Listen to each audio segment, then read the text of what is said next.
Doctor ভালো করে দেখলে তার পিঠে এমন কিছু দেখতে পায় যা ছিল অকল্পনীয়। নারীর পিঠে অসংখ্য ক্ষত, যেন ছিদ্র ভরা। দেখে মনে হচ্ছিল অসংখ্য ছত্রাক যেন তার পিঠে জন্মেছে। এই ভয়ঙ্কর দৃশ্য দেখে ডাক্তার মাস্ক পরলেন, খুব সাবধানে একটা অংশ কেটে নিল, খুব দ্রুত ভাইরাসের নমুনা পরীক্ষা করতে শুরু করলো। কিন্তু মাইক্রোস্কোপে দেখলে অবাক হন, এটি কোনো সাধারণ ছত্রাক নয়। এই ছত্রাক ছিল লক্ষ লক্ষ বছর পুরানো একটি জীবাণু। এ রোগের কারণে মেয়েটির শরীরে ভয়ঙ্কর রূপান্তর হতে থাকে। ডাক্তার এইগুলা দেখে অবাক হয়ে থাকে। ডাক্তার কিছু বুঝে ওঠার আগে মেয়েটির শরীরে ভাইরাসের কারণে কাঁপতে শুরু করে।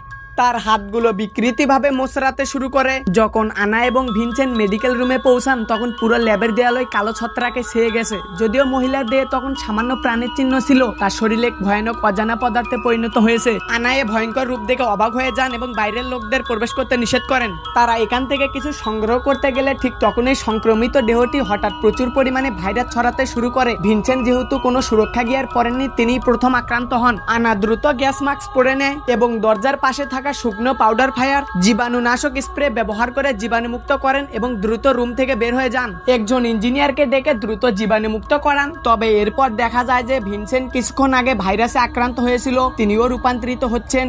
তখনই বিজ্ঞানীরা ঘটনাটির মূল উৎস ব্যাখ্যা করেন। এটি ঘটে একটি 12,000 মিটার গভীর খনিতে, যেখানে আবিষ্কৃত হয় প্রাচীন ভাইরাসযুক্ত ছত্রাক, যেগুলো কয়েক মিলিয়ন বছর ধরে বরফে আবদ্ধ ছিল। এগুলো মানুষের শরীরকে প্যারাসাইট হিসেবে